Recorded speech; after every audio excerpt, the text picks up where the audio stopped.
Bonjour à toutes, bonjour à tous. C'est un plaisir de me retrouver à Lomé pour échanger avec ma communauté, l'Afrique.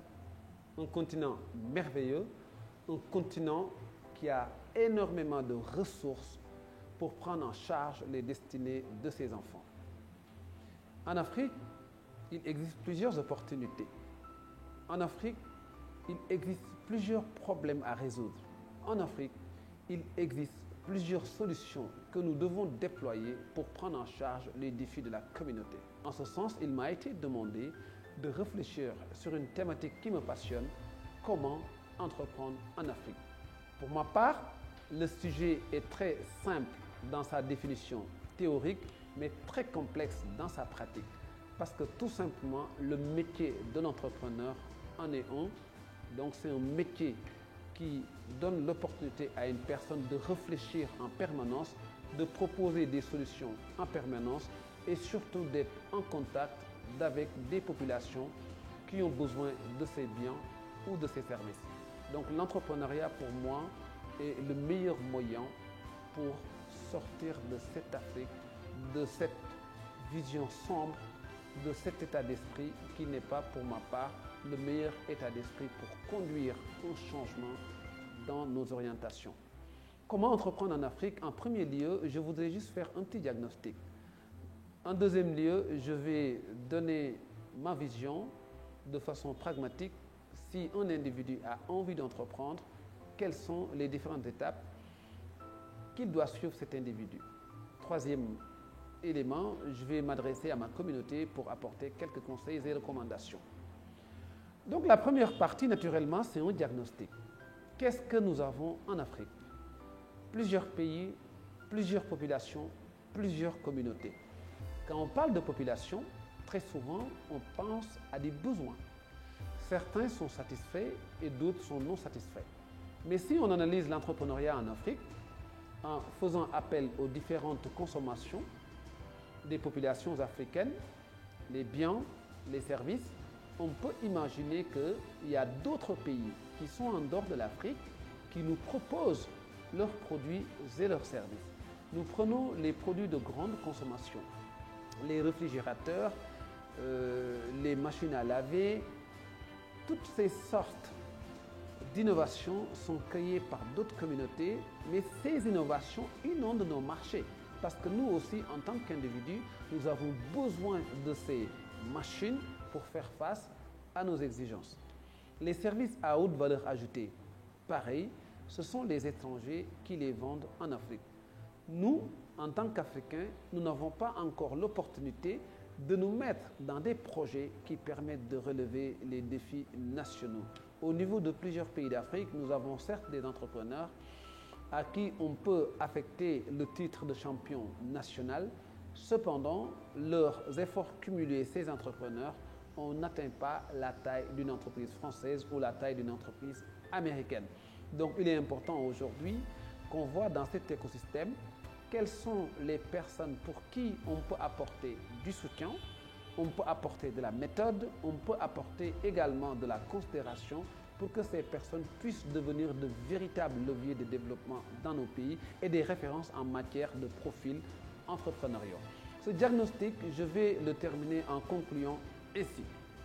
Si nous voulons que ça change, il faudrait qu'on réfléchisse à un modèle qui va permettre aux Africains d'avoir la possibilité de réfléchir sur leur environnement et de proposer des produits et des services concrets qui peuvent aller dans un sens de promouvoir l'entrepreneuriat d'une part, mais d'autre part d'avoir des retombées économiques au niveau de nos différents pays.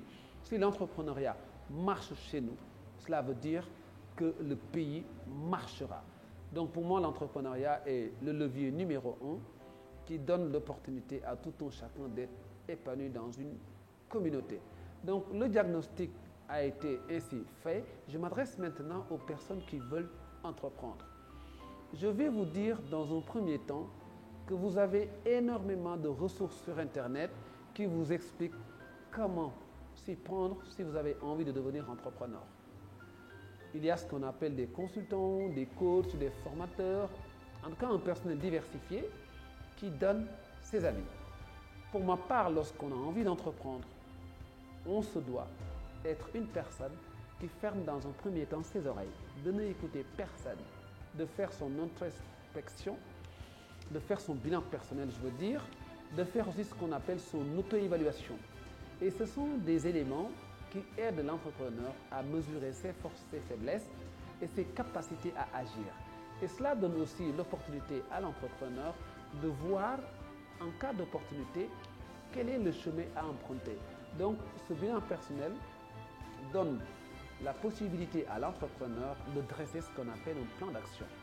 Une fois que ce plan d'action est fait, il peut être fier d'aborder la question de l'entrepreneuriat dans une vision pratique. Maintenant, cette auto-évaluation n'a de sens dans cette mesure où l'entrepreneur soit dans une vision d'actionner, c'est-à-dire je me mets en action. Donc, l'auto-évaluation signifie pour moi quelles sont mes forces, mes faiblesses. Qu'est-ce qui me plaît, qu'est-ce qui me déplaît? La notion de passion est toujours présente dans l'entrepreneuriat, je le sais très bien. Cependant, il est important également de voir la réalité en face et de se dire nous sommes en Afrique, pour exploiter mon opportunité, il me faut un schéma qui correspond aux valeurs de notre identité. Il me faut un schéma également adapté à nos exigences culturelles. Donc, j'ai mon idée, je veux entreprendre, comment je fais?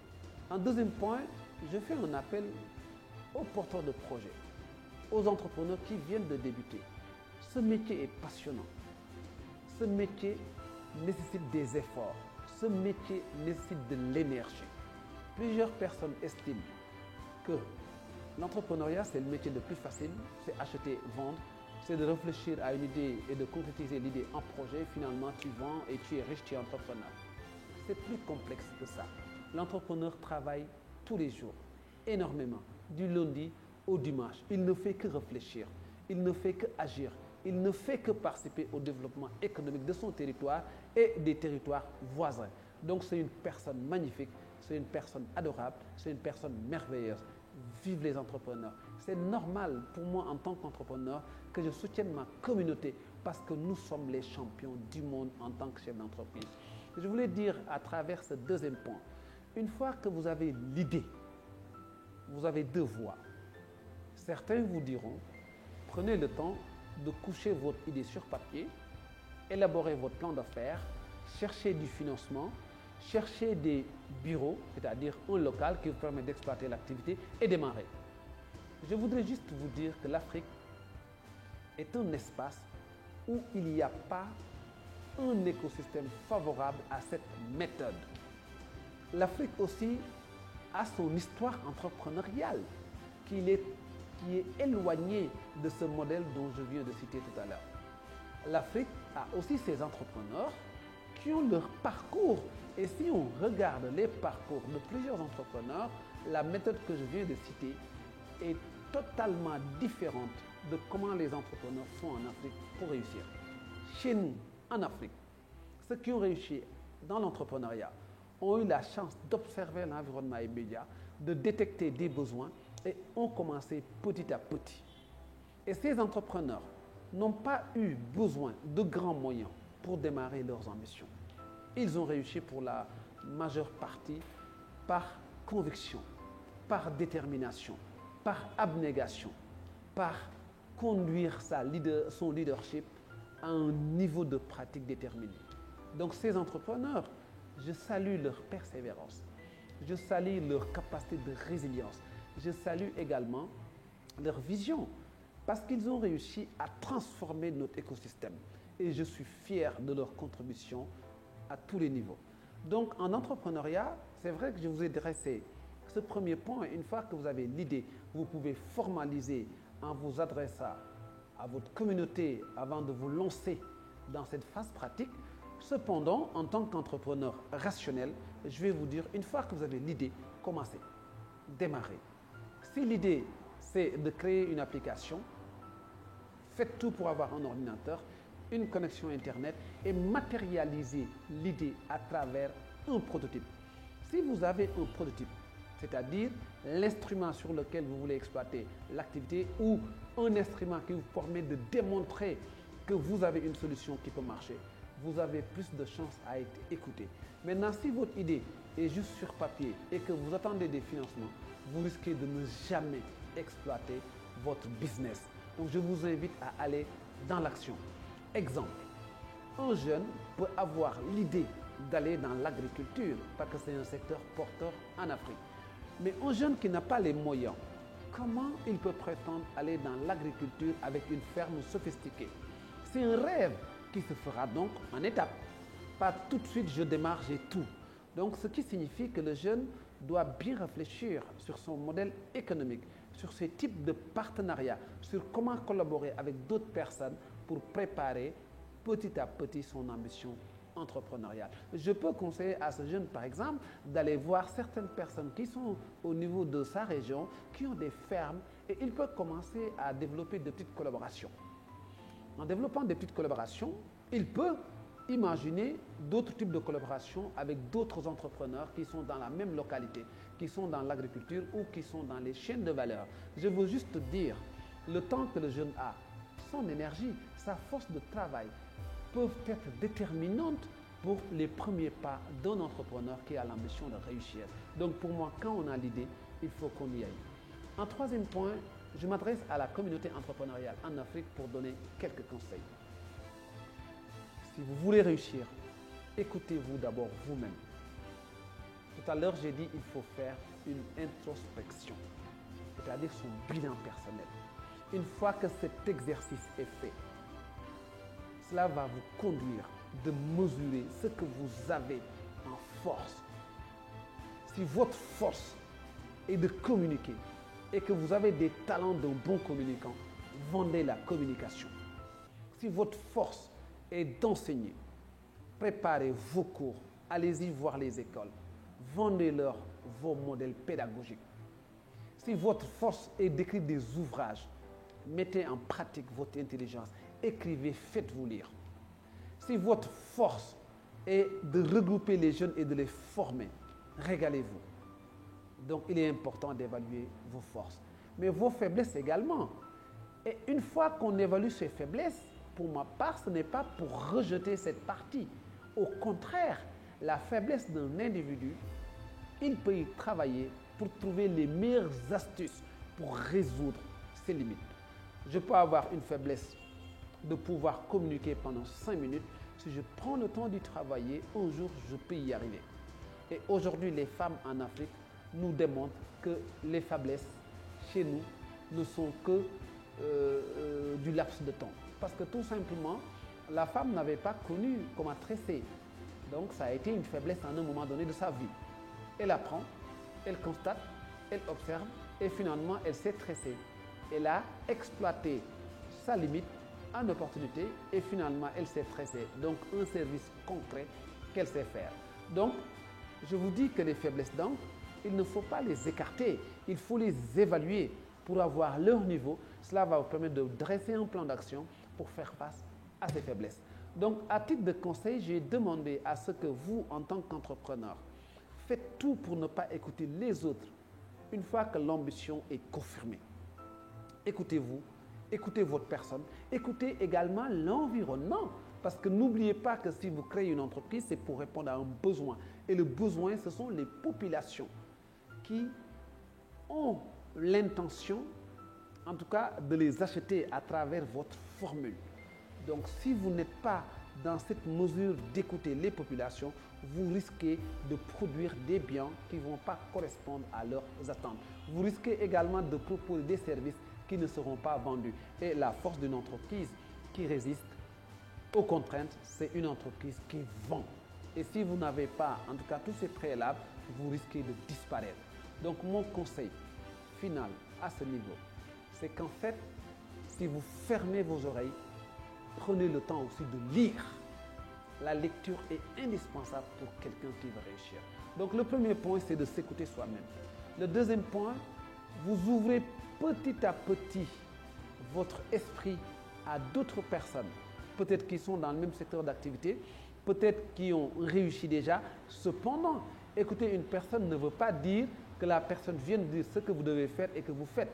Une personne que vous devez écouter doit être une personne qui a l'opportunité de vous avoir croisé déjà, avec qui vous avez discuté, une personne qui maîtrise votre dossier. C'est-à-dire, je veux juste dire, qu'une personne qui doit vous conseiller doit vous connaître, doit connaître votre projet, doit connaître le marché, doit connaître l'écosystème sur lequel vous évoluez, doit avoir les aptitudes de conseiller quelqu'un.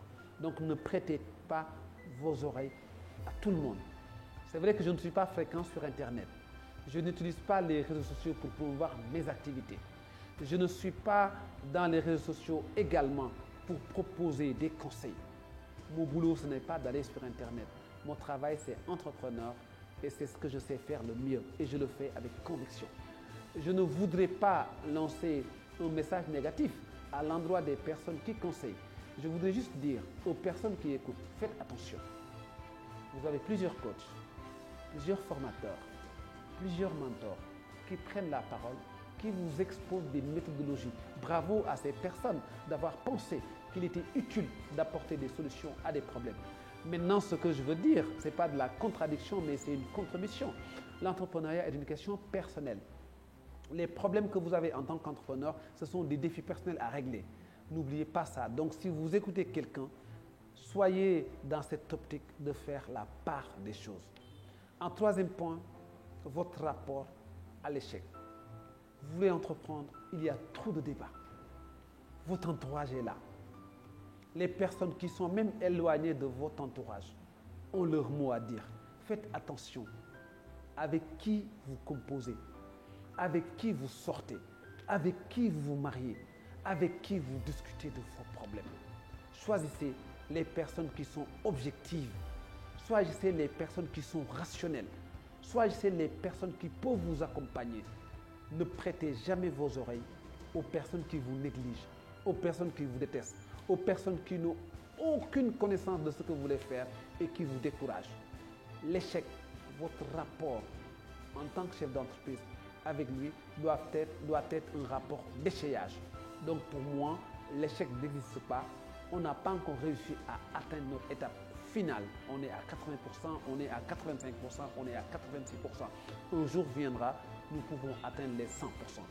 Quatrième et dernier conseil. Chers entrepreneurs, comment entreprendre en Afrique? Nous avons un écosystème qui est ce qu'il est, très contraignant, très difficile pour nous en tant qu'Africains, mais très favorable aussi dans une certaine mesure parce que tout simplement, si on a un cerveau, on a fait des études ou pas, ça n'a pas d'importance. Si on a la volonté, si on a cette confiance en nous-mêmes, on peut déjà résister au choc. Et c'est important que je vous le dise. Entreprendre en Afrique également, si on croit à ses convictions et qu'on estime qu'on doit y aller avec nos propres moyens, nous pouvons définir un schéma stratégique qui va nous permettre de réussir nos ambitions. Entreprendre en Afrique, si on s'écoute plus que les autres, on a la chance de réussir. Entreprendre en Afrique, si on prend le temps de bien diagnostiquer son environnement, d'écouter les besoins de la clientèle et de se familiariser avec les exigences de sa clientèle, vous pouvez avoir la chance de réussir aussi vite.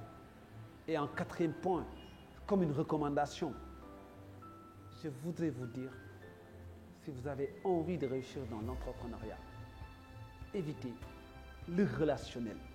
Plusieurs entrepreneurs vous disent qu'il faut connaître beaucoup de personnes pour réussir. Il faut avoir accès au marché pour gagner de l'argent. Il faut connaître tel ministre pour avoir des facilités d'accéder à des services. Je ne crois pas à ces types de modèles. Je crois à la compétition. Je crois à la collaboration. Je crois à la performance. Je crois à l'exigence, à la qualité. Je vous invite à croire à ce que vous faites. Oubliez l'État.